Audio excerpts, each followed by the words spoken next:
आज हम लोग अपना फर्स्ट चैप्टर स्टार्ट करते हैं जिसका नाम है इंडियन बैंकिंग हिस्ट्री, जिसमें हम लोग भारत में जो है हिस्टोरिकल बैकग्राउंड ऑफ बैंक्स का जो रहा है, किस तरह से बैंक्स हमारे यहाँ आए थे और किस तरह से बैंकिंग सिस्टम हमारे यहाँ शुरू हुआ था, उसके बारे में हम लोग यहाँ पे डिस्कस करेंगे। तो अगर हम इंडियन बैंकिंग हिस्ट्री की बात करें तो भारत में जो बैंकों का इतिहास शुरू हुआ था वो बेसिकली शुरू हुआ था जब से ब्रिटिशर्स हमारे यहाँ पे इंडिया में जो है इनॉपरेट हुए थे, हमारे यहाँ ब्रिटिशर्स से आए थे। अगर हम बात करें ब्रिटिशर्स का जो भारत में जो आगमन हुआ था वो 1600 ईस्वी में हुआ था। अगर हम बात करें 1600 के आसपास लगभग जो है ब्रिटिशर्स एक ईस्ट इंडिया कंपनी के थ्रू, अगर हम हैं ईस्ट इंडिया कंपनी के थ्रू जो है वो इंडिया में आए थे। अब अगर हम ईस्ट इंडिया कंपनी की अगर हम बात करें तो ईस्ट इंडिया कंपनी का बेसिक फंक्शन क्या था कि ये लोग हमारे यहाँ ब्रिटिशर्स जो है वो हमारे यहाँ ट्रेड के पर्पज से आए थे, व्यापार करने के लिए आए थे।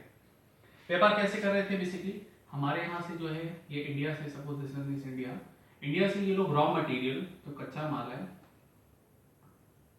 रॉ मटेरियल ले जाते थे बाहर विदेशों में और उसे वेल फर्निश्ड प्रोडक्ट बना के बाहर विदेशों में और हमारे देश में लाके वापस ये बेचा करते थे। ये इस तरह से जो है बेसिक जो है कह सकते हैं जो बिजनेस था, बिजनेस ओरिएंटेड पूरा फोकस था ब्रिटिशर्स का। लेकिन उस समय अगर हम बात करें इंडिया में तो उस समय इंडिया में बैंकिंग सिस्टम बिल्कुल भी नहीं था और मनी लेंडर्स थे, साहूकारों के थ्रू जो है हमारे यहाँ पूरा काम चलता था।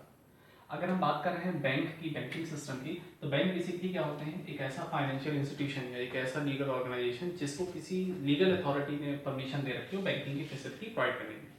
अगर हम बात करें accepting deposit and guaranteeing loans की, तो ये बैंक का हमारा बेसिक फंक्शंस में आता है। बट ऐसा कोई भी संस्थान जो कि केवल पैसे जमा करता हो, पैसे लोन के फॉर्म में देता है, उसको बैंक नहीं कर सकते जब तक कि उसको किसी लीगल अथॉरिटी की थ्रू लाइसेंस ना मिला हो। जैसे अगर हम बात करें इंडिया में, तो इंडिया में जो बैंकिंग के लाइसेंस देने के लिए जो रिस्पॉन्सिबल अथॉरिटी है that is Reserve Bank of India, उसको आगे हम चल के डिस्कस करेंगे।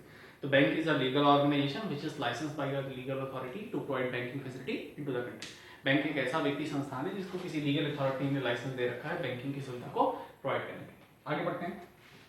तो ईस्ट इंडिया कंपनी के थ्रू जब ब्रिटिशर्स हमारे यहाँ आए बिजनेस करने के लिए, ट्रेड करने के लिए, तो ट्रेड जब उनका इनिशियल फेज में छोटा व्यापार था, तब तक तो उनका जो है मनी लेंडर्स की मदद से काम चल जाता था। लेकिन धीरे धीरे जैसे ही वो आगे बढ़ते गए, उनका बिजनेस काफी एक्सपेंड होता गया, बढ़ता गया, तो उनको यहाँ जो है मनी के मैनेजमेंट में प्रॉब्लम जो है वो क्रिएट होने लगी। अब मनी के मैनेजमेंट में जब प्रॉब्लम क्रिएट होने लगी तो उसको उन्होंने ये सोचा कि हमारे यहाँ कुछ ना कुछ बैंकिंग टाइप की फैसिलिटी जो है वो डेवलप करनी पड़ेगी। तो उन्होंने क्या किया? उन्होंने फर्स्ट बैंक जो है इंडिया में जो ओपन किया ब्रिटिशर्स के द्वारा 1803 में, इसको हम लोग कह रहे हैं बैंक ऑफ बंगाल। ये इन्होंने ओपन किया बैंक ऑफ बंगाल।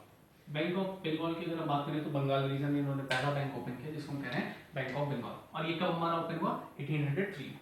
देन इसके बाद जो है 1840 में इन्होंने एक और बैंक ओपन किया जिसको हम कह रहे हैं बैंक ऑफ बॉम्बे। तो बॉम्बे के रीजन में इन्होंने अपना जो दूसरा बैंक खोला जिसको हम कह रहे हैं बैंक ऑफ बॉम्बे। किस ईयर में ओपन हुआ? ये 1840 में। फिर देन इसके बाद इन्होंने एक तीसरा बैंक ओपन किया सीक्वेंस में जिसको कह रहे हैं 1843 में, जिसको हम लोग कह रहे हैं बैंक ऑफ मद्रास। तो इस तरह से आप देख सकते हैं ब्रिटिशर्स ने हमारे यहाँ स्टार्टिंग में 3 बैंक्स ओपन किए। और अगर हम इन तीनों बैंक्स की लोकेशंस की बात करें तो आप देखेंगे ये जो तीनों बैंक्स की लोकेशन है, Bank of Bengal, Bank of Bombay, Bank of Madras, ये तीनों हमारे कोस्टल रीजन्स के पास है। कोस्टल रीजन्स का मतलब हो गई हमारे समुद्र तट के पास है। अगर हम थोड़ी देर के लिए यहाँ फोकस करें कि इनकी लोकेशंस इतनी मैटर क्यों रख रही है, क्यों इतना इंपॉर्टेंस रख रही है, ये हमारे जो रीजन्स हैं these are closer to the coastal regions. ये जो हमारे एरियाज हैं ये हमारे कोस्टल रीजन के पास हैं। और कोस्टल रीजन के रास्ते या समुद्र तट के रास्ते जो ट्रेड है वो काफ़ी जो है ट्रांसपोर्टेशन है वो काफ़ी सस्ता होता है। और इसीलिए जो है यहाँ पे उस चीज़ को मैनेज करने के लिए पोर्ट जो है स्टेट्स के पास जो है यहाँ पे जो है ब्रांचेस जो है इन्होंने ब्रिटिशर्स ने ओपन की।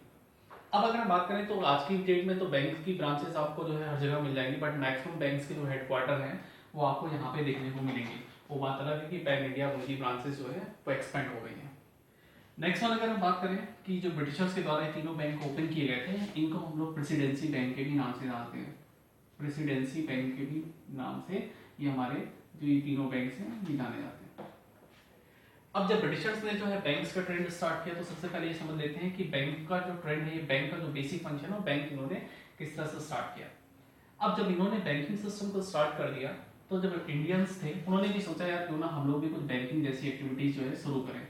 तो इंडियंस ने भी 1865 में एक बैंक ओपन किया जिसको हम कहते हैं इलाहाबाद बैंक। अगर इलाहाबाद बैंक की बात करें तो अंग्रेजों की मदद से इंडियंस ने ये सबसे पहला बैंक ओपन किया। और अगर हम इसकी बात करें तो इसको हम लोग जो है first commercial bank in India भी कहते हैं, भारत का पहला व्यापारिक bank, first commercial bank in India.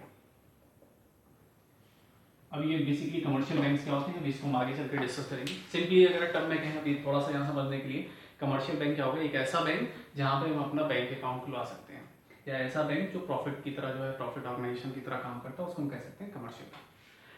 तो जो इंडियंस ने जो देखा कि बैंकिंग सिस्टम जो है शुरू करना है, तो इंडियंस ने एक चीज़ ये समझ लिया कि बैंकिंग सिस्टम को हम जुगाड़ से शुरू कर सकते हैं, कि उस समय जो है ऐसी कोई बहुत ज़्यादा कंट्रोलिंग रेगुलेटिंग अथॉरिटी थी नहीं, तो बैंक्स को अगर हम बात करें तो बैंक्स को जुगाड़ से शुरू किया जाता था। तो कैसे वो जुगाड़ से शुरू करता था, सिंपल एक समझ लीजिए कि जैसे मान लीजिए बैंक जो है एक छोटी सी दुकान है, एक दुकान को जो है कुछ लोगों ने मिलकर शुरू किया। आजकल आप देखते हैं जैसे आजकल कोचिंग इंस्टीट्यूशन भी स्टार्ट होते हैं, कुछ लोगों ने मिलकर कोचिंग इंस्टीट्यूशन खोल दिया। अब ये लोग कर क्या रहे हैं कि बाहर जो है इकोनॉमी में कुछ ऐसे लोग हैं जिनके पास है सरप्लस मनी, जिनके पास क्या है आपकी सरप्लस मनी। सरप्लस मनी का मतलब क्या हो गया, अपने सारे खर्चे पूरे करने के बाद इनके पास थोड़ा बहुत जो पैसा बच रहा है वो बच रहा है इनके पास सरप्लस मनी। सपोज ये कोई पर्सन है, ये अपनी मंथली इनकम में से 100 रुपीज जो है वो बचा लेता, सेव कर लेता है। पहले के समय में लोग क्या करते थे कि ये 100 रुपए जो है कोई आटे के डब्बे में छुपा दिया, कोई बक्से में रख लिया, मतलब इसको सेव करके रखते थे। बट अगर 100 रुपए की बात करें तो ये 100 रुपीज ही रहता था, इसमें जो है कोई भी डिफरेंस जो है वो नहीं क्रिएट होता था। नेक्स्ट वन अगर हम बात करें तो जो पर्टिकुलर इंस्टीट्यूशन है जिसको हम बैंक बेसिकली कह रहे हैं, शॉप को जिसको हम बैंक कह रहे हैं, इन्होंने क्या कहा कि आपके पास जो सरप्लस मनी है वो अगर आप हमारे पास रख दें, दैट मीन्स अगर आप हमारे पास इसको जमा कर दें तो हम आपको इसके बदले कुछ एक्स्ट्रा पैसा देंगे। तो इन लोगों ने सोचा ठीक है यार, अपने पास रखने से अच्छा तो है आपके पास रख देते हैं, कुछ आप एक्स्ट्रा पैसा देंगे। तो इन्होंने कहा कि आप हमें इसको रख दीजिए, तो 1 महीने बाद हम आपको 10 रुपीज एक्स्ट्रा देंगे, मतलब हम आपको 10% पैसा यहाँ पे देंगे।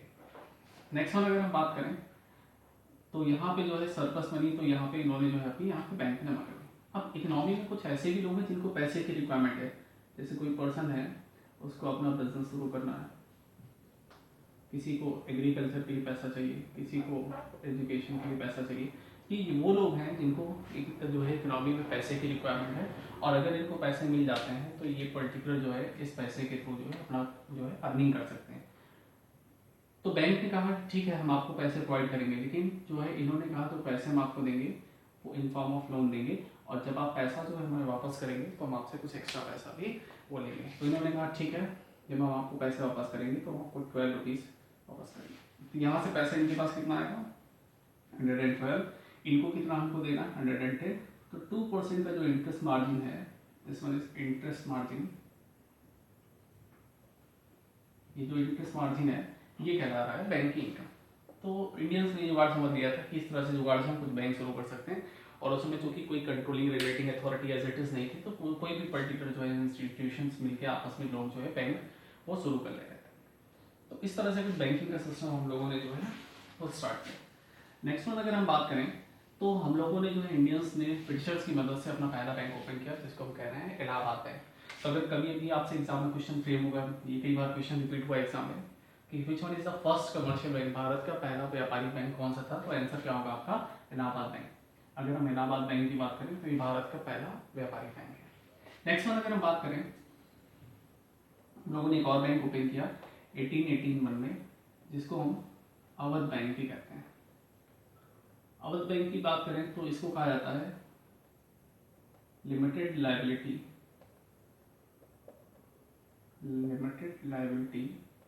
मैनेज्ड बाय इंडिया, ये भारत का ऐसा पहला बैंक था जिसने जो है भारतीय इंडियन सिस्टम के अकॉर्डिंग जो है काम शुरू हुआ। ध्यान से सुनिएगा, इलाहाबाद बैंक ब्रिटिशर्स की मदद के द्वारा स्टार्ट हुआ था, बिल्कुल सही। अवध बैंक भी ब्रिटिशर्स के द्वारा स्टार्ट हुआ था, ये दोनों पॉइंट बिल्कुल सही है। लेकिन अगर हम बात करें, अगर कभी क्वेश्चन फ्रेम होगा कि भारतीय पद्धति से इंडियन, अगर हम सिंपली कहें इंडियन सिस्टम से काम करने वाला पहला बैंक कौन सा है इंडिया का, देन आंसर क्या होगा आपका अवध बैंक। इसके बाद जो है एक और बैंक हम लोगों ने ओपन किया 1894 में लाला लाजपत राय के फंड के द्वारा 1894 में, जिसको हम कह रहे हैं PNB, that is Punjab national bank. और पंजाब नेशनल अगर बैंक की बात करें तो इसको हम लोग फर्स्ट कंप्लीटली इंडियन बैंक की भी तरह जानते हैं, first completely Indian bank, first completely Indian bank की तरह से भी हम इसको जानते हैं। तो इस तरह से भारत में बहुत सारे बैंक्स धीरे धीरे खुलते चले गए। और अगर हम बात करें तो फर्स्ट वर्ल्ड वॉर के अराउंड है, फर्स्ट वर्ल्ड वॉर की अगर हम टाइमलाइन की बात करें, फर्स्ट वर्ल्ड वॉर कंडक्ट हुआ, फर्स्ट वर्ल्ड वॉर की अगर हम बात करें तो लगभग जो है 1914 से लेकर 1918 तक ये आपका फर्स्ट वर्ल्ड वॉर चला।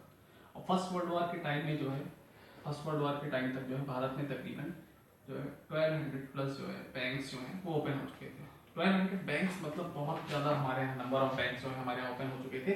रीज़न क्या था इन बैंक्स के ओपन होने का? क्योंकि कोई कंट्रोलिंग रेगुलेटिंग अथॉरिटी नहीं थी, और जिस तरह से पर्टिकुलर जो है जुगाड़ जो है ये शुरू हुआ था, और इस तरह से बहुत सारे बैंक ने ओपन कर लिया। ठीक है, पैसे हम जमा करा लेंगे, पैसे लोन के फॉर्म में देंगे, जो ब्याज की दरों का अंतर होगा, जो इंटरेस्ट मार्जिन होगा, वो हमारे लिए एज अ इनकम वर्क करेगा। लेकिन धीरे धीरे आगे जो है जब सिस्टम बढ़ता गया, तो फर्स्ट वर्ल्ड वॉर के बाद जो है इंटरनेशनल लेवल पर, अंतर्राष्ट्रीय लेवल की जो अर्थव्यवस्था है, इकोनॉमी जो कंडीशन है वो बहुत ज़्यादा खराब हो गई। तो जैसा हमने देखा था कि ब्रिटिशर जो है इंडिया से रॉ मटेरियल कच्चा माल ले जाके बाहर विदेशों में बेच रहे थे और उससे थ्रू पैसा आ रहा था। लेकिन जब फर्स्ट वर्ल्ड वॉर के टाइम में जब ग्रेट डिप्रेशन आया, अमेरिका वगैरह में बाहर की कंट्रीज जब लॉस में गई, वहाँ पे तो ट्रेड उनका काफ़ी इफेक्ट हुआ, व्यापार उनका काफ़ी इफेक्ट हुआ। अब उसकी वजह से जो है इंडियन सिस्टम में उसका क्या इम्पैक्ट है उसको देखते हैं। देखिए, हम लोगों ने भी कहा था कि बैंक एक ऐसा संस्थान है जो कुछ लोगों ने मिलकर जुगाड़ से शुरू किया था, जिसमें ये लोग क्या कर रहे थे कि ये लोग जिनके पास सरप्लस मनी है वो यहाँ पे जमा करके पैसा डिपॉजिट करके इनसे जो है काम चला रहे थे। अब जब जो है ट्रेड जब इफेक्ट हुआ, व्यापार इफेक्ट हुआ, तो इन लोगों के पास पैसे आना बंद हो गए, इनके रोजगार छीन गए और बाहर से इनके पास जो इनकम जनरेट होना बंद हो गई। दैट मीन्स इन बैंकों के पास जो है डिपॉजिट आना बंद हो गए, सरप्लस का जो पैसा था वो जो आ रहा था वो बंद हो गया। अब इसका क्या असर रहा कि जब इनके पास सरप्लस आना बंद हो गया, तो ये आगे जो है लोन के फॉर्म में किसी को पैसे नहीं दे पा रहे थे, और जब यहाँ से लोन के फॉर्म में पैसे नहीं दे पा रहे थे तो इनकी कोई इनकम नहीं जनरेट हो रही थी। अब चूंकि इन बैंक्स के पास, इन ऑर्गेनाइजेशंस के पास कोई भी प्रॉपर मैनेजमेंट सिस्टम नहीं था, कोई भी मैनेजमेंट नहीं था, तो इसकी वजह से हो क्या रहा था, जब मैनेजमेंट सिस्टम ही नहीं था तो ये यहाँ पे इन्होंने बैकअप नहीं जनरेट किया था अपना, और इस वजह से जब एक पर्टिकुलर लॉस का जो इकोनॉमिक क्राइसिस आया, तो इस झटके को जो है ये झेल नहीं पाए। तो भारत में 1200 से ज़्यादा जो बैंक्स थे उनमें से काफ़ी बैंक बंद हो गए। अब भारत में तकरीबन 150 से 200 बैंक बचे, और बाकी के सारे बैंक हमारे लॉस में जाके वो बंद हो गए। अब देखिए, अंग्रेजों ने जो तीनों बैंक ओपन किए थे, बैंक ऑफ बंगाल, बॉम्बे, मद्रास, जिसको हम कह रहे हैं, इसको हम लोग प्रेसिडेंसी बैंक के भी नाम से जानते हैं। It is also known as a presidency bank, इसको हम लोग प्रेसिडेंसी बैंक के भी नाम से जानते हैं। ये जो इनके बैंक से जो ब्रिटिशर्स के द्वारा स्टार्ट किए गए थे, इनकी कैपिटल ज़्यादा था, इनकी पूंजी ज़्यादा थी, लेकिन ये भी लॉस में गए। अब अंग्रेजों ने ये देखा कि ये बैंक तो लॉस में चले गए, लेकिन इस पहले झटके को तो झेल ले गए, फर्स्ट वर्ल्ड वॉर के टाइम में जो क्राइसिस आया उसको तो ये किसी तरह शॉक को एब्जॉर्व कर ले गए, इसको झेल ले गए। लेकिन ब्रिटिशर्स ने ये सोचा कि अगर इस तरह से कभी कोई फिर प्रॉब्लम क्रिएट होती है तो ये दोबारा जो है आपकी बंदी हो जाएंगे। तो इन्होंने क्या किया, उस चीज़ को, इन तीनों को बंद होने से बचाने के लिए इन तीनों बैंकों को मर्ज करके एक बैंक बनाया, एक एमलगमेशन किया, जिसको हम लोग कह रहे हैं आपका इंपीरियल बैंक। Imperial bank. अगर हम इंपीरियल बैंक की बात करें तो ये आपका जो है 1921 में इन बैंकों का हुआ एमलगमेशन, इनको मतलब बैंकों को मर्ज कर दिया गया, सिंपल टर्म में कहें, और बना दिया गया कौन सा, इंपीरियल बैंक। तो इंपीरियल बैंक बेसिकली कुछ नहीं है, बैंक ऑफ बंगाल, बॉम्बे, मद्रास, तीनों का एमलगमेशन, तीनों को मिला के एक बैंक बना गया, जिसको इंपीरियल बैंक कहते हैं। अब देखिए, यहाँ तक ब्रिटिशर्स की जो है इच्छा थी, क्योंकि फर्स्ट वर्ल्ड वॉर में इंडियंस ने काफ़ी मदद की थी ब्रिटिशर्स की, तो उन्होंने ये सोचा कि यार अब इंडिया में हमको रूल कर देना है, मतलब भारत में अब हमको राज करने के इरादे से जो है अंग्रेजों का पूरा इंटेंशन क्लियर हो चुका था।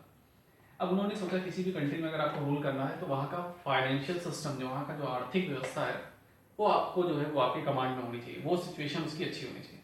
तो इंडिया की इकोनॉमिक कंडीशंस को जो है, क्योंकि फर्स्ट वर्ल्ड वॉर की वजह से जो है इकोनॉमिक क्राइसिस की वजह से काफ़ी खराब हो गई थी, तो अंग्रेजों ने सोचा क्यों ना भारत की जो फाइनेंशियल सिस्टम की कंडीशन है उसको सुधारा जाए।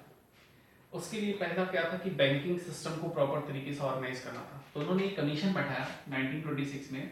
उन्होंने ये सोचा कि भारत में बैंकों को कंट्रोल करने के लिए कोई ना कोई कंट्रोलिंग रेगुलेटिंग अथॉरिटी बनानी पड़ेगी, कोई ऐसा संस्थान बनाना पड़ेगा जो बैंक्स को जो है वो कंट्रोल करे। तो 1926 में इन्होंने बैठाया एक हिल्टन यंग कमीशन। इस हिल्टन यंग कमीशन को क्या काम दिया गया कि इस हिल्टन यंग कमीशन, इसको हम लोग रॉयल कमीशन के भी नाम से जानते हैं, रॉयल कमीशन, इसको ये काम दिया गया कि एक हमारे लिए एक ऐसा ऑर्गेनाइजेशन, एक प्रॉपर तरीके से एक ऐसे ऑर्गेनाइजेशन के लिए नॉर्म्स प्रिपेयर करके दीजिए जो भारत में बैंकिंग सिस्टम को कंट्रोल कर सके। तो इस हिल्टन यंग कमीशन ने काफ़ी टाइम तक काम किया और इन्होंने एक एक्ट बनाया जिसको हम कहते हैं reserve Bank of India act, और जो कि आया 1934 में। 1934 में इन्होंने एक एक्ट बनाया जिसको हम कहते हैं reserve Bank of India act, और इस एक्ट के थ्रू 1 अप्रैल 1935 में एस्टेब्लिशमेंट किया गया एक ऑर्गेनाइजेशन का, जिसका नाम है रिजर्व बैंक ऑफ इंडिया। तो अगर हम बात करें आरबीआई की, कभी हिस्टोरिकल बैकग्राउंड की बात होगी तो हिस्टोरिकल बैकग्राउंड आरबीआई क्यों बना, क्योंकि बैंक क्राइसिस में गए थे, अंग्रेजों ने ये सोचा कि बैंक को कंट्रोल करने के लिए कोई सिस्टम होना चाहिए, तो इस वजह से जो है हिल्टन एंड कमीशन बैठाया गया। किस कमीशन के थ्रू बना, हिल्टन एंड कमीशन के थ्रू। कौन सा बैंक है, आरबीआई एक्ट 1932। देखिए एक्ट बेसिकली क्या होता है, एक्ट एक पर्टिकुलर जो है एक लीगल जो है पावर्स को जो है एक्सप्लेन करता है। कोई भी अगर इंस्टीट्यूशन है, अगर उसको किसी एक्ट के थ्रू प्रोटेक्ट करके पावर दी जाती है, तभी वो संस्थान प्रॉपर तरीके से रन कर सकता है, अदरवाइज उसकी कोई बात नहीं माने, क्यों, क्योंकि उसके पास कोई पावर नहीं रहेगी। इसके एस्टेब्लिशमेंट की अगर हम बात करें तो इनिशियल में जब शुरुआत में इसको बनाया गया था, तो इसका जो हेडक्वार्टर था शुरुआती दौर में, दैट वाज इन बंगाल। अगर आप याद करिए तो सबसे पहला बैंक भी हमने कहाँ ओपन किया था, बंगाल में। लेकिन इसके हेडक्वार्टर को इन ईयर 1937 में शिफ्ट कर दिया गया मुंबई में। और अगर हम बात करें आज की भी डेट में आरबीआई का जो हेडक्वार्टर है दैट इज इन मुंबई। तो यहाँ से जो है कुछ इस तरह से जो है रिजर्व बैंक ऑफ इंडिया का सिस्टम स्टार्ट हो। अब अगर हम यहाँ पे आरबीआई की बात कर रहे हैं, तो अगर हम बात करें यहाँ पे जो आरबीआई के फर्स्ट गवर्नर, आरबीआई के अगर हम फर्स्ट गवर्नर की बात करें, उनका नाम था सर ओसबॉर्न स्मिथ।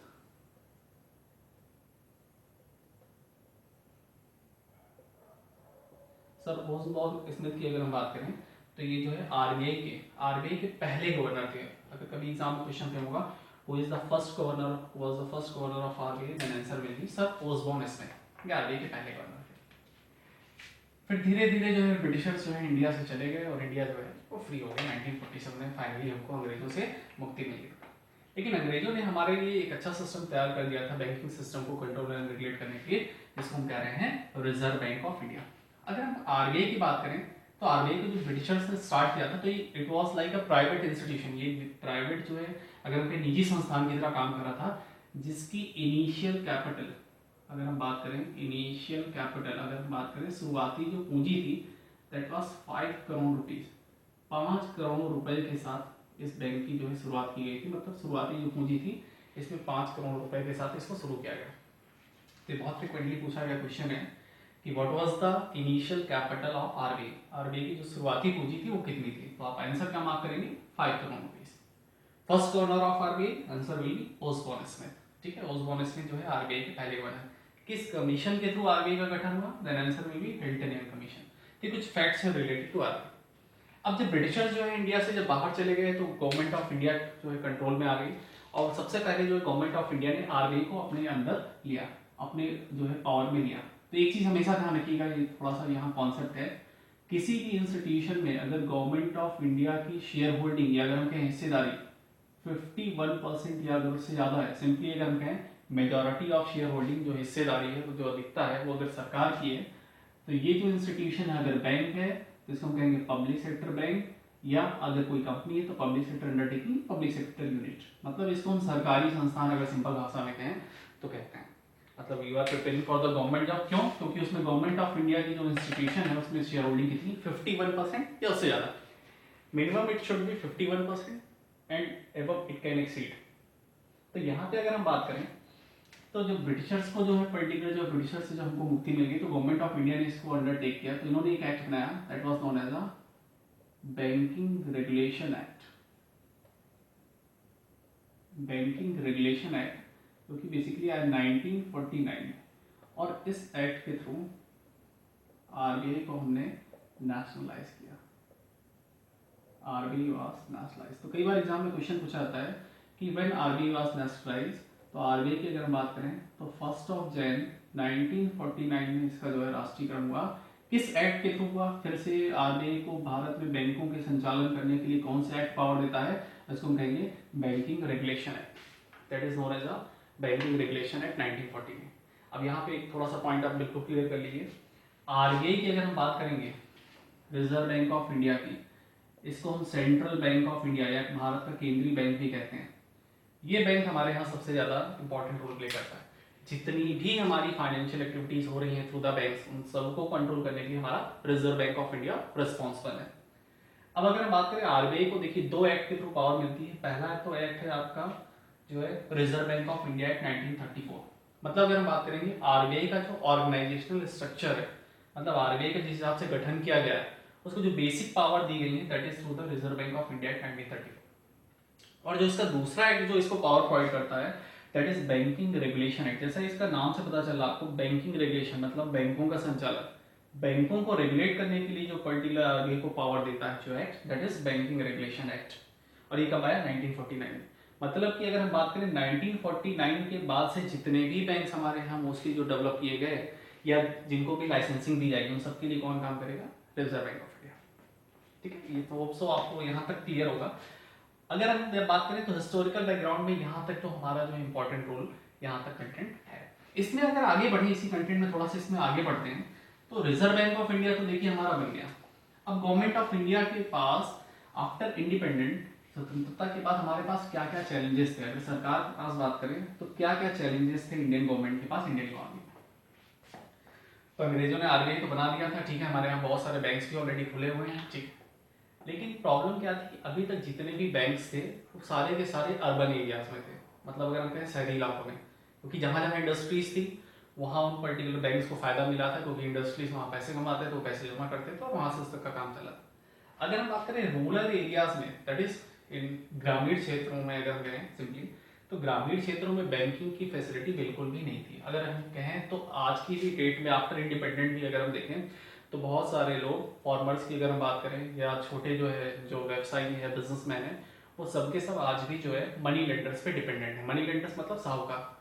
साहूकार बेसिकली करते क्या थे, बहुत ज़्यादा ब्याज दरों पे किसानों को या फॉर्मर्स को लोन देते थे, जिसकी वजह से फॉर्मर्स की पूरी जनरेशन जो है उनकी केवल जो है इंटरेस्ट पे करने में ही उनका टाइम चला जाता था और बहुत हायर इंटरेस्ट रेट पे वो प्रोवाइड करते थे। तो इस चीज़ को गवर्नमेंट ऑफ इंडिया ने एनालाइज किया और ये देखा कि बैंकिंग सिस्टम को अगर हमको कंट्री का डेवलपमेंट करना है तो हमारा जो है फाइनेंशियल सिस्टम जो है उसको सबको जो है फाइनेंशियल सिस्टम से जोड़ना पड़ेगा। मतलब बैंकिंग की जो सुविधा है वो हर जगह जो है पहुंचानी पड़ेगी, और सब लोग जब एक बार हमारे वित्तीय सिस्टम से, फाइनेंशियल सिस्टम से जुड़ जाएंगे तब जो है कंट्री का एक्चुअल डेवलपमेंट हो सकता है।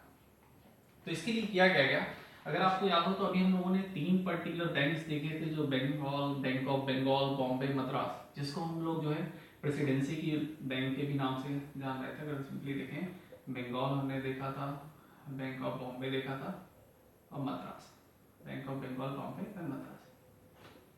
इन तीनों बैंकों को हमने कहा था 1921 में ब्रिटिशर्स ने मर्ज कर दिया और एक बैंक बना दिया था, हम लोगों ने कहा था जिसको इंपीरियल बैंक। यहाँ तक आपको टाइमलाइन होप सो क्लियर हो रही होगी। यहाँ पे बना दिया गया एक इंपीरियल बैंक।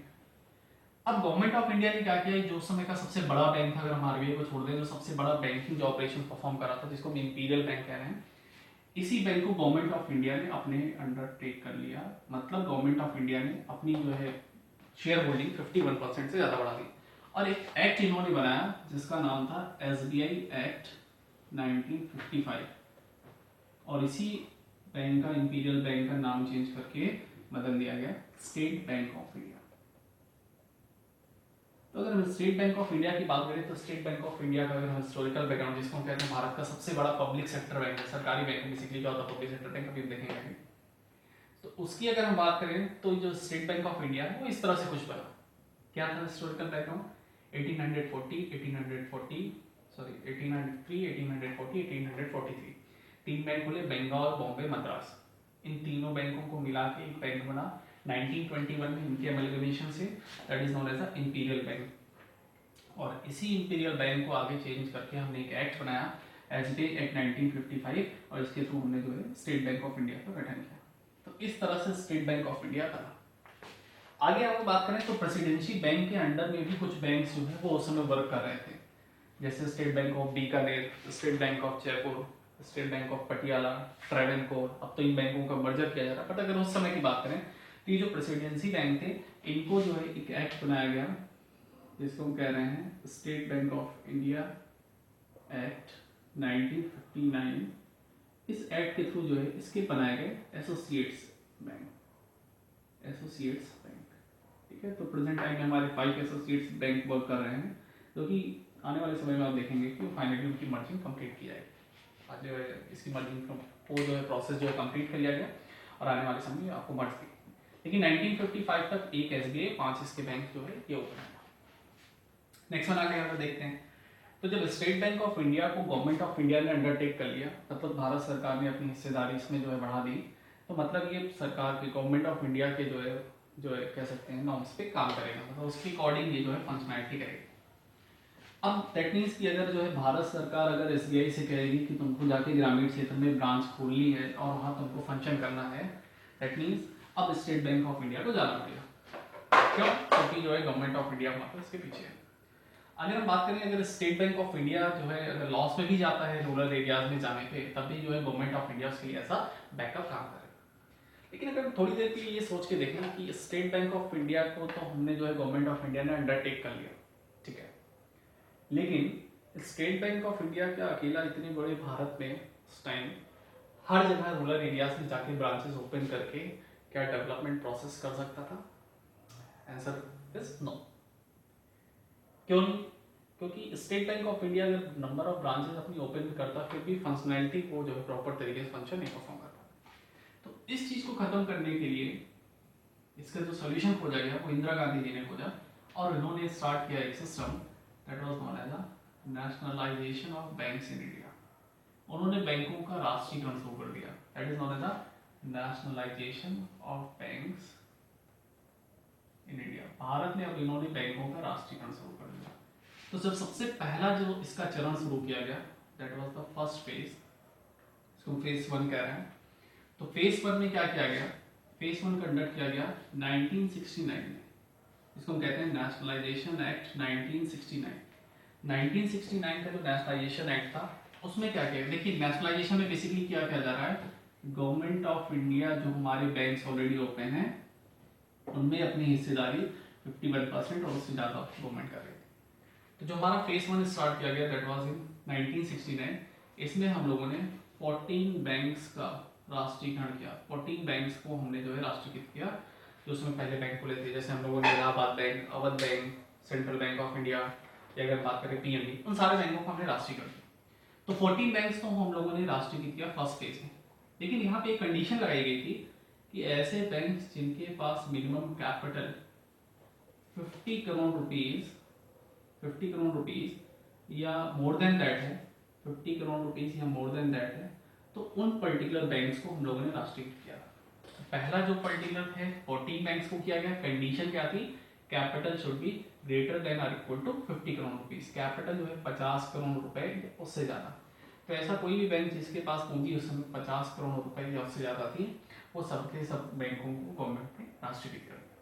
तो नेशनलाइजेशन का अगर हम बात करें कभी भी एम क्या था, तो नेशनलाइजेशन का एम क्या था? पहला first point, to provide banking facility into the rural areas, banking की सुविधाओं को ग्रामीण क्षेत्रों तक किसी भी तरह पहुंचाना। दूसरे अगर हम फंक्शन की बात करें कि एग्रीकल्चर को प्रॉपर क्रेडिट फैसिलिटी देना, कि एग्रीकल्चर में जो फार्मर्स हैं उनको प्रॉपर तरीके से हम लोन की फैसिलिटी प्रोवाइड कर सकें ताकि वो अपनी जो है एग्रीकल्चर की एक्टिविटीज़ को अच्छे से कर सकें। जो स्मॉल जो है फार्मर्स हैं या स्मॉल बिजनेसमैन हैं, अगर उनको कोई अपना बिजनेस शुरू करना उनकी यहाँ मदद की जा सके। तो पहला जो फेज था वो काफ़ी सक्सेसफुल रहा। जब 14 बैंक्स का राष्ट्रीयकृत किया गया, राष्ट्रीयकरण किया गया, तो इसका काफ़ी फायदा देखा गया।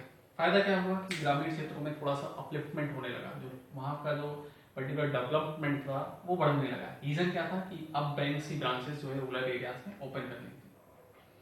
अब जब ये फर्स्ट फेज सक्सेसफुल रहा, देन गवर्नमेंट ने इसके सक्सेसफुल को कंटिन्यू आगे करते हुए इंदिरा गांधी जी ने इसी का दूसरा चरण स्टार्ट किया, that was known as the second phase.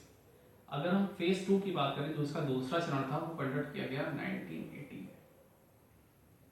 लेकिन इस बार कंडीशन चेंज थी। कंडीशन क्या चेंज थी? इस बार ये कहा गया ऐसे बैंक जिनके पास कैपिटल 200 करोड़ रुपीस या उससे ज़्यादा है उन्हीं को हम केवल राष्ट्रीयकृत करेंगे। तो ऐसे गवर्नमेंट को केवल और केवल 6 बैंक्स मिले और इस तरह से जो हमने सेकेंड फेज में 6 बैंक का नेशनलाइजेशन किया। तो नेशनलाइजेशन केवल और केवल कंट्री में 2 बार किया गया, that was in first phase 1, और जो हमारा सेकेंड किया गया दैट इज इन फेज 2, जिसको हम 1980 में कह रहे हैं। इसके अलावा भारत में पहली चीज आज तक कभी भी नेशनलाइजेशन नहीं हुआ। आप एक चीज हमेशा ध्यान रखिएगा, कंफ्यूज नहीं होना हमको, नेशनलाइजेशन ऑफ बैंक की कभी भी बात किया जाएगा, नेशनलाइज बैंक की कभी भी अगर हम बात करेंगे तो केवल उन्हीं बैंक्स को हम कंसिडर करेंगे जो कि फेज 1 या फेज 2 में जो है वो आए थे। अगर यहाँ पे हम क्वेश्चन पूछें कि is the state Bank of India is a nationalise bank, क्या एसबीआई राष्ट्रीयकृत बैंक है या नेशनलाइज बैंक है, देन आंसर होगा आपका यस, कैसे नो।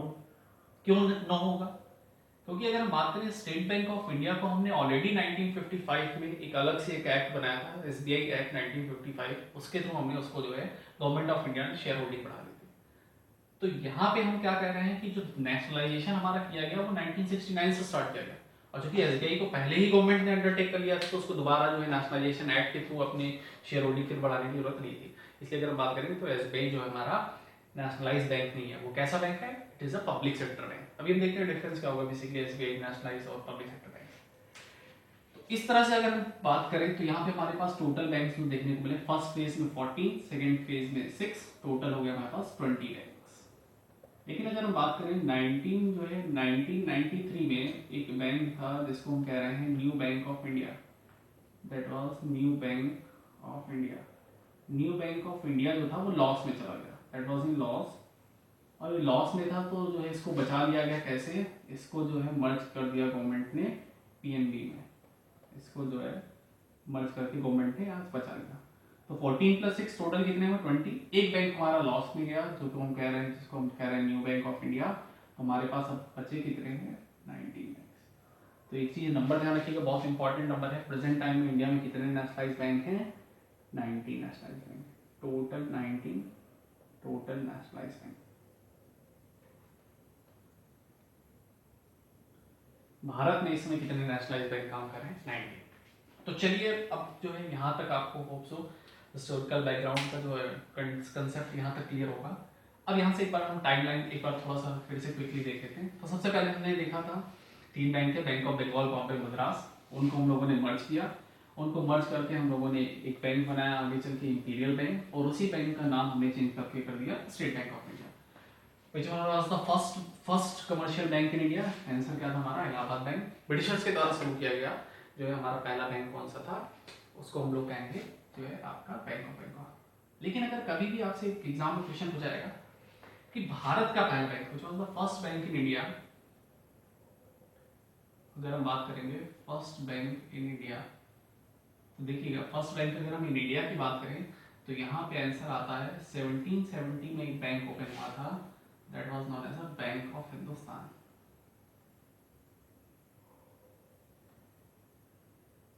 देखिए बैंक ऑफ हिंदुस्तान का अभी तक हमने डिस्कशन क्यों नहीं किया, हमने क्यों ब्रिटिशर्स के थ्रू स्टार्ट किया। देखिए 1770 में एलेक्जेंडर कंपनी, और अगर हम बात करें यूरोपियंस के थ्रू एक हमारे यहाँ बैंक खोला गया था जिसको हम कह रहे थे बैंक ऑफ हिंद द्वारा ओपन किया गया। लेकिन ये जो यूरोपियन बैंक था वो 1809-10 के अराउंड जो है आके ये बंद हो गया। तो ये अलेक्जेंडर कंपनी जो है यूरोपियन जो है हमारे यहाँ से उस समय के बाद चले गए। तो इस तरह से इसीलिए हम इस बैंक का ज़्यादा डिस्कशन नहीं करते थे। लेकिन अगर आपसे कभी एग्जाम में क्वेश्चन फ्रेम होगा which is the first bank in India, then answer will be Bank of Hindustan. Which is the first bank by the Britishers, then answer will be 1803, that is known as a Bank of Bengal. अगर पूछेंगे जो है आपका जो है पहला जो है कमर्शियल बैंक जो है अगर हम बात करें तो 1865 में आ जाएगा इलाहाबाद बैंक। अगर हम बात करें भारत का जो पहला जो है बैंक जो कि इंडियन सिस्टम के थ्रू हैंडल किया गया, हम कहेंगे अवध बैंक। ये सारी चीजें जो है हमने देखी। चलिए अब आगे बढ़ते हैं। अब आगे हम नेक्स्ट वन क्या देखेंगे, तो यहाँ तक था हमने थोड़ा हिस्टोरिकल बैकग्राउंड देखा। अब आगे हम इसी में नेक्स्ट वन अभी देखते हैं कि भारत में बैंकिंग सिस्टम का क्लासिफिकेशन कैसे किया गया, भारत में जो बैंकों का वर्गीकरण है वो कैसे किया गया है, और किस किस कैटेगराइज में जो है हमारे यहाँ बैंक जो है रखे गए। तो यहाँ पे देखिए, यहाँ पे हम केवल बैंक की क्लासिफिकेशन में उनके नेम नोट डाउन करेंगे कि कौन कौन से कैटेगरी के बैंक हैं। आगे आगे जैसे हम प्रोग्रेस होंगे चैप्टर्स में, अलग अलग जो हमारे पास चैप्टर जैसे हमने कहा था नाबार्ड, एनपीएसएल, उसमें आरआरबीज को डिस्कस करेंगे और कोऑपरेटिव बैंक्स को देखेंगे, तो वहाँ पे हम उसका फर्दर डिस्कशन करेंगे। बट यहाँ पे हम लोग केवल एक जनरल क्लासिफिकेशन देख लेते हैं किस तरह से हमारे यहाँ बैंक का क्लासिफिकेशन किया गया। अगर हम बात करें किसी भी कंट्री में जो सबसे जो है टॉप लेवल पे जो बैंक आता है that is central bank. Central bank मतलब किसी भी कंट्री का जो केंद्रीय बैंक है वो सबसे टॉप पे आता है। और अगर इंडिया की बात करें तो इंडिया का सबसे जो है सेंट्रल बैंक कौन सा है, that is Reserve Bank of India. RBI की अगर हम बात करें तो आरबीआई बेसिकली बैंकों को दो सेक्टर्स में क्लासिफाई करता है, दो टाइप से क्लासिफिकेशन करता है। सबसे पहले ये कहता है आपका शेड्यूल कमर्शियल बैंक, या अगर हम सिंपली कहें शेड्यूल बैंक्स। शेड्यूल बैंक्स की अगर हम बात करें तो रिजर्व बैंक ऑफ इंडिया के आरबीआई एक्ट के सेक्शन 2 में, रिजर्व बैंक ऑफ इंडिया 1934 के सेक्शन सेकंड में जो भी पर्टिकुलर बैंक लिस्टेड है उन सारे बैंक्स को कहते हैं शेड्यूल बैंक्स। ठीक है, तो दूसरी कैटेगरी में हमारे पास बैंक होंगे that will B non schedule bank, non schedule bank. इसके अलावा जो भी पर्टिकुलर बैंक्स हमारे पास हैं वो सारे कहलाएंगे non schedule bank. Non schedule banks की अगर हम बात करें तो यहाँ पे हम लोग बात करेंगे लोकल एरिया बैंक्स की, बात करेंगे एंड बात करेंगे यहाँ पे कोऑपरेटिव बैंक्स की। इन बैंक्स का डिस्कशन हम जब आगे का नाबार्ड का चैप्टर देखेंगे तो उसमें हम लीड बैंक्स की स्कीम क्या है, लोकल एरिया बैंक्स क्या है, कोऑपरेटिव बैंक्स क्या है, उसको हम वहाँ पर डिस्कशन करके पाएंगे। यहाँ पे अभी जो हम लोगों ने हिस्टोरिकल बैकग्राउंड से जो लिंक्स हमारे पास बैंक्स हैं उनको हम यहाँ पे देखेंगे। तो अगर हम बात करें तो सेकंड शेड्यूल में सेक्शन 2 में जो है पर्टिकुलर सेकंड शेड्यूल में जो भी रिजर्व बैंक ऑफ इंडिया के पास बैंक लिस्टेड हैं उनको हम कहेंगे आपका जो है शेड्यूल कमर्शियल बैंक्स। अगर हम बात करें बैंक्स की तो बैंक्स में यहाँ पे फर्दर हमारे पास दो पार्ट में क्लासीफाई होता है। सबसे पहले होगा शेड्यूल कमर्शियल बैंक्स और जो दूसरे टाइप्स के बैंक्स होंगे schedule non commercial bank. Non commercial banks को हम लोग कई बार डेवलपमेंट बैंक्स के भी नाम से जानते हैं। शेड्यूल कमर्शियल बैंक, देखिए कमर्शियल बैंक से एक बार सिंपली जो है माइंड में इसका टर्म क्लियर कर लेते हैं। देखिए कमर्शियल का मतलब होता है, जैसे हम कहते हैं कोई प्लेस हमारे पास कमर्शियल प्लेस है, कमर्शियल का मतलब क्या हुआ, एनीवन कैन कम देयर, ठीक है, कोई भी वहाँ आ सकता है। तो कमर्शियली बेसिकली जो है वो पब्लिक के लिए ओपन है। अगर हम बात करें कमर्शियल बैंक्स की तो ये बैंक जो है बेसिकली पब्लिक के थ्रू डीलिंग करता है। ऐसा नहीं है कुछ इसके स्पेसिफिक टाइप के कस्टमर होंगे वही इससे डील करेंगे, यहाँ जनरल जो पब्लिक है वो यहाँ पे डील करेगी। और ये बैंक बेसिकली हमारे प्रॉफिट बेस्ड ऑर्गेनाइजेशन होते हैं। और अगर सिंपली इसको और सिंप्लीफाई करना चाहें तो ऐसा बैंक जहाँ हम अपना बैंक खाता खुलवा सकते हैं, अब bank where we can open our bank account, वो हमारा कहलाएगा कमर्शियल बैंक। कोई भी बैंक जो आपके माइंड में आए उस बैंक में अगर आप बैंक खाता खुलवा सकते हैं तो हमारा बैंक कैसा कहलाएगा, कमर्शियल बैंक। अगर नहीं ओपन करा सकते तो it will come under the non commercial bank. इसी को हम एक स्पेशल कैटेगरी में भी रखेंगे तो डेवलपमेंट बैंक के भी नाम से जानते हैं। चलिए आगे देखते हैं। अगर हम बात करें शेड्यूल कमर्शियल बैंक्स की तो शेड्यूल कमर्शियल बैंक्स में सबसे पहले हमारे पास क्लासिफिकेशन में आते हैं पब्लिक सेक्टर बैंक्स। सबसे पहले क्लासिफिकेशन में आएंगे आपका PSB, public sector bank. Public sector bank कौन से बैंक होंगे, ऐसा कोई भी बैंक जिसमें गवर्नमेंट ऑफ इंडिया की शेयर होल्डिंग 51% या उससे ज़्यादा है तो उसको हम लोग कहेंगे पब्लिक सेक्टर बैंक। मतलब any bank in which government of India is having share holding more than 51% और 51% that will be called as a public sector bank. अगर हम पब्लिक सेक्टर बैंक्स को फर्दर क्लासीफाई करें तो यहाँ हम इसके फर्दर क्लासिफिकेशन देखते हैं। तो पब्लिक सेक्टर बैंक्स में अगर हम देखें तो सबसे पहले हमारे पास कैटेगरी है that one is a nationalised bank. और अभी हम लोगों ने देखा कि ऐसे बैंक जो कि नेशनलाइजेशन एक्ट के थ्रू इंडिया में नेशनलाइज किए गए उनको हम नेशनलाइज्ड बैंक कहेंगे। कितने नंबर है हमारे पास, 90। फिर उसके बाद हम लोगों ने देखा स्टेट बैंक ऑफ इंडिया, एक एसबीआई और उसके 5 जो है एसोसिएट बैंक। तो टोटली हमारे पास कितने होंगे, 6 बैंक हमारे पास ये। आगे फर्दर हम बढ़ते हैं तो एक स्पेशल टाइप का जो है बैंक है दैट इज जिसको हम कहेंगे IDBI, industrial development bank of India. देखिए ये बैंक जो है 1956 से ही वर्क कर रहा है, जिसको हम आईडीबीआई एक्ट 1956 के थ्रू इसको स्टार्ट किया गया। लेकिन ये बैंक पहले जो है कमर्शियल बैंक से थोड़ा ट्रीट नहीं करता था। गवर्नमेंट ऑफ इंडिया ने 2003 में जब इसके जो है बिजनेस बहुत ज़्यादा एक्सपेंड हो गए थे तो 2003 में इसको कमर्शियली ट्रीट करने के लिए कहा इसको और उसने अपनी शेयर होल्डिंग बढ़ाई। तो ये बैंक जो है 2003 में ऐसा कमर्शियल जो है ट्रीट करने लगा है। आने वाले समय में गवर्नमेंट ऐसा प्लान करेगी कि आईडीबीआई ने अपनी स्टेक होल्डिंग शेयर होल्डिंग 51% से कम कर देगी तो ये फिर एक प्राइवेट बैंक की तरह ट्रीट होने लगेगा। बट स्टिल जो है अभी जो हमारा आईडीबीआई है उसको हम इसी कैटेगरी में रखते हैं, public sector bank category. Next one अगर हम बात करें तो हमारे पास एक और बैंक है जिसको हम कह रहे हैं बीएमबी, भारतीय महिला बैंक। भारतीय महिला बैंक की अगर बात करें तो ये bank women empowerment that is नारी सशक्तिकरण के लिए 2013 में गवर्नमेंट ने स्टार्ट किया और इसकी जो शुरुआती पूंजी थी 1000 करोड़ रुपीस के साथ इसको शुरू किया गया।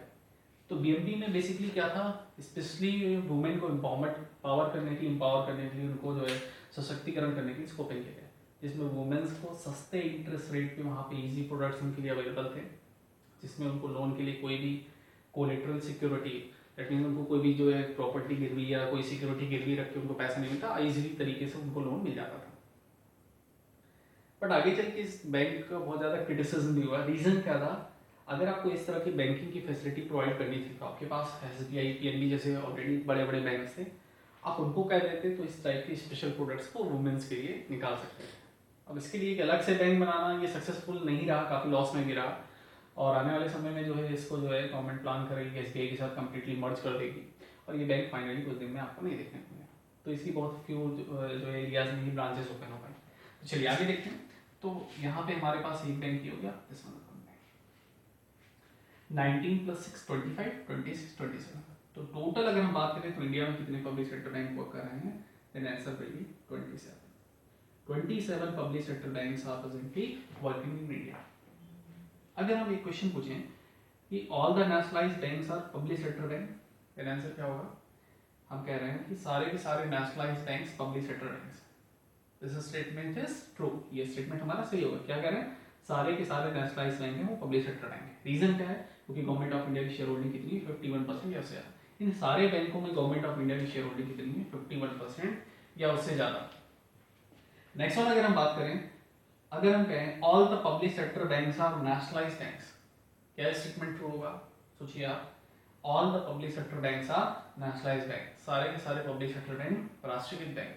This statement is wrong. हमने भी डिस्कस किया था कि नेशनलाइज्ड बैंक्स हमारे वही बैंक होंगे जिनको हमने नेशनलाइजेशन एक्ट के थ्रू बनाया। तो ये बैंक्स हमारे जो है पब्लिक सेक्टर में, but they are not nationalised bank. चलिए नेक्स्ट वन आगे बढ़ते हैं। तो फर्स्ट कैटेगरी थी हमारी पब्लिक सेक्टर बैंक्स की, मतलब ऐसे बैंक्स जो है गवर्नमेंट के थ्रू जो है ऑपरेट करें। चलिए नेक्स्ट वाली कैटेगरी की अगर हम बात करें तो नेक्स्ट कैटेगरी में आते हैं आपके प्राइवेट बैंक्स। प्राइवेट बैंक्स की अगर हम बात करें तो बेसिकली सिंपली ऐसा बैंक जिसमें किसी प्राइवेट एंटिटी की या किसी प्राइवेट जो इंडिविजुअल की शेयर होल्डिंग 51% या उससे ज़्यादा है, उसको हम कहते हैं प्राइवेट बैंक। फॉर एग्जांपल अगर हम बात करें, जैसे आपका हो गया ICICI, एक्सिस बैंक हो गया, आपका HDFC हो गया, इस तरह के जो भी हमारे बैंक्स हैं जिसमें प्राइवेट एंटिटी की शेयर होल्डिंग उनके कंट्रोल में है, उसको हम कहेंगे आपके प्राइवेट बैंक्स। प्राइवेट बैंक्स में एक और अगर कैटेगराइज करें तो एक और टाइप के हमारे पास बैंक आते हैं, फॉरेन बैंक्स। देखिए नाम से ही पता चला फॉरेनर्स। फॉरेनर्स हमारे लिए कौन से होते हैं? ऐसे लोग जो कहीं बाहर से विदेश से आए। तो ऐसा कोई भी बैंक जिसका हेडक्वार्टर इंडिया में ना हो, मतलब ऐसा कोई भी बैंक जो बाहर से आके हमारे कंट्री में अगर ब्रांच ओपन करेगा तो उसको हम फॉरेन बैंक सिंपली कहेंगे। तो फॉरेन बैंक की अगर हम बात करें तो इसका हेडक्वार्टर आपका कहाँ होना चाहिए? फॉरेन में। ठीक है, तो कोई भी बैंक ऐसा जिसका हेडक्वार्टर फॉरेन में, और ये आरबीआई के नॉर्म्स को देखिए, कोई भी बैंक अगर हम इंडिया में ओपन करेंगे तो सबके सब जो है आरबीआई के थ्रू ही लाइसेंसिंग होगी। तो इनके लिए भी कुछ टर्म्स एंड कंडीशंस होती हैं लाइसेंसिंग प्रोवाइड करने के लिए, तो उसको हम लोग आगे चल के डिस्कस करेंगे। पेमेंट बैंक्स का नया कॉन्सेप्ट आया है, स्मॉल बैंक्स हैं और डिफरेंट वॉलेट बैंक्स हैं, वॉलेट्स की फैसिलिटी आ रही है। तो ये सारी जो है चीज़ें हम लोग आगे चल के डिस्कस करेंगे। अभी हम ट्रेडिशनल क्लासिफिकेशन देख रहे हैं जो बैंकिंग सिस्टम का इंडिया में हुआ। तो ये हमारे ऐसे सारे बैंक्स हैं जो कि कमर्शियल बैंक्स की तरह जो हमारे यहाँ पर्टिकुलर ट्रीट करें। और एक और अगर हम इसी कैटेगरी में क्लासीफाई करें तो हमारे यहाँ आरआरबीज भी जो है पर्टिकुलर आते हैं, लेकिन आरआरबीज को हम आगे चल के डिस्कस करेंगे। ये स्पेशल टाइप की कैटेगरी में इनको रखा जाता है जिसका सारा फंक्शनिंग जो है नाबार्ड देखता है, और NABARD finally control by the reserve Bank of India. तो इसको हम लोग आगे चल के डिस्कस करेंगे, रीजनल रूरल बैंक्स को। तो ये हमारे वो बैंक्स हैं जो शेड्यूल कमर्शियल बैंक हैं जो यहाँ पे फंक्शनिंग कर रहे हैं। अब हम बात करते हैं नॉन कमर्शियल बैंक्स की या डेवलपमेंट बैंक्स की। तो इन बैंकों की अगर हम बात करें तो इन बैंक से हम अपना बैंक अकाउंट नहीं ओपन करा सकते, किसी स्पेशल टाइप के सेगमेंट को ही कैटर करने के लिए इनको बनाया गया, मतलब किसी स्पेशल टाइप के लोगों को ही ये फैसिलिटीज प्रोवाइड करेंगे। फॉर एग्जांपल अगर हम बात करें, फर्स्ट वन इज नाबार्ड। देखिए नाबार्ड की अगर हम बात करें तो सबसे पहले एग्जाम में क्वेश्चन यही आता है कि नाबार्ड का फुल फॉर्म क्या होता है, और हम लोग यहाँ पे मैक्सिमम गलत कर सकते हैं। आप खुद ही सोचिए नाबार्ड का फुल फॉर्म क्या है, NABARD। चलिए, तो इसका जो फुल फॉर्म है actual that is national bank for agriculture and rural development. But हम लोग गलती क्या करते हैं, मिस्टेक क्या करते हैं, national agriculture bank for rural development, और यहाँ गलत हो जाता है। तो एक चीज ध्यान रखिएगा, नाबार्ड में NA that is national, this one is bank for agriculture and rural development. तो इसका फुल फॉर्म क्या है आपका, national bank for agriculture and rural development, national bank for agriculture and rural development. इसको ध्यान रखिएगा, it is not national agriculture bank, ठीक है। तो national bank for agriculture and rural, इनके बारे में हम लोग डिटेल्स में डिस्कस करेंगे, बस यहाँ हम केवल इनका जो है क्लासिफिकेशन देखें। तो नाबार्ड की अगर बात करें तो बेसिकली एग्रीकल्चर सेक्टर्स में फार्मर को जो है फैसिलिटी करने के लिए और बेसिकली RRBs को सर्विसेज प्रोवाइड करने के लिए ये बैंक हमारा काम करता है। नाबार्ड में हम लोग अपना बैंक अकाउंट नहीं ओपन करा सकते। ये फार्मर्स को फैसिलिटी जो प्रोवाइड करेगा that is through the RRBs, वो RRB की चैनल के थ्रू करेगा। वो क्या होता है उसको हम लोग डिस्कस करेंगे। नेक्स्ट अगर हम बात करें, दूसरा हमारे पास दैट इज सिडबी। इसको हम कहते हैं small industries development bank of India, मतलब छोटे लघु और कुटीर उद्योगों के विकास के लिए जो इंडस्ट्री बनाई गई है उसको हम कहते हैं सिडबी। तो इसका बेसिक फंक्शन क्या होगा, जो स्मॉल स्केल इंडस्ट्रीज हैं, माइक्रो स्मॉल मीडियम इंटरप्राइजेज हैं, उन सबको जो है लोन जो फाइनेंशियली सपोर्ट करने के लिए कौन प्रोवाइड करेगा, लोन, सिडबी। नेक्स्ट वन अगर हम थर्ड वन बात करें तो हमारे पास है एक और, छोटी स्मॉल इंडस्ट्रीज के लिए सिडबी, बड़ी इंडस्ट्रीज के लिए IFCI, industries finance corporation of India. इस संस्थान का काम क्या है, बेसिकली जो लार्ज स्केल इंडस्ट्रीज हैं, जो बड़ी इंडस्ट्रीज हैं, mid range mid cap industries हैं, उन सबको लोन प्रोवाइड करने के लिए IFCI काम करेगा। नेक्स्ट वन अगर हम बात करें एग्जिम बैंक, एग्जिम बैंक की अगर बात करें तो नाम से क्लियर है, एक्सपोर्ट इंपोर्ट बैंक, मतलब आयात निर्यात करने वाली जो इंडस्ट्रीज हैं, ऐसी इंडस्ट्रीज, ऐसी कंपनी जो एक्सपोर्ट इंपोर्ट में ट्रीट कर रही हैं, उनको फाइनेंशियली सपोर्ट करने के लिए एग्जिम बैंक। नेक्स्ट वन अगर हम बात करें NHB, national housing bank, government of India को हाउसिंग रिलेटेड फैसिलिटीज को प्रोवाइड करने के लिए ये बैंक काम करता है, जिसका नाम है नेशनल हाउसिंग बैंक। तो इस तरह से कुछ हमारे पास जो बैंक्स हैं जो किसी एक स्पेशल एरियाज को कैटर करने के लिए बनाए जा रहे हैं, और जो है इन बैंक्स को जो है हम लोग यहाँ पे अपना बैंक अकाउंट्स नहीं ओपन करा सकते। तो दोस्तों आप लोगों ने यहाँ तक देखा कि हमारे यहाँ किस तरह से जो है बैंकिंग सिस्टम का हम लोगों ने क्लासिफिकेशन देखा, हिस्टोरिकल बैकग्राउंड हम लोगों ने डिस्कस किया और क्लासिफिकेशन डिस्कस किया। नेक्स्ट ये जो है हमारा, ये अभी जो है चैप्टर हमारा कंप्लीट नहीं हुआ है, this one is only part 1। हम कह सकते हैं कि इंडियन बैंकिंग हिस्ट्री में ये हमारा पार्ट 1 है। नेक्स्ट लेक्चर में हम लोग जो है इसके आगे फर्दर डिस्कशन करेंगे कि बैंक के बेसिक फंक्शंस क्या होते हैं, बैंक किस तरह से जो है ऑपरेट करते हैं, किस किस टाइप के उसमें बैंक अकाउंट ओपन कर सकते हैं, उन चीज़ों को हम डिस्कस करेंगे, ठीक है। और अगर आपको जो है ये जो है हमारा जो है फर्स्ट जो है लेक्चर जो है अगर थोड़ा सा अच्छा लगा है या पसंद आया आपको, तो आप प्लीज़ हमारे चैनल को सब्सक्राइब कर लीजिए, लाइक करिए और अपने फ्रेंड्स को भी शेयर करिए। और जो है सब्सक्राइब करने से आपको फ़ायदा ये होगा, एक्चुअली जो है आप नीचे डिस्क्रिप्शन बॉक्स में देखेंगे एक जो है आपका रेड कलर का बटन होगा जिस पे लिखा होगा सब्सक्राइब, वो आपको करना। अब ऐसा मत सोचिए इसकी कोई फीस लगेगी, it is a free of cost. आप उसको सब्सक्राइब कर लेंगे तो जो भी हमारे नेक्स्ट अपडेट्स होंगे लेक्चर्स के, आपको डायरेक्टली आपको बॉक्स में देखने को मिलेंगे, ठीक। चलिए इतना करते हैं फ्रेंड्स, थैंक यू।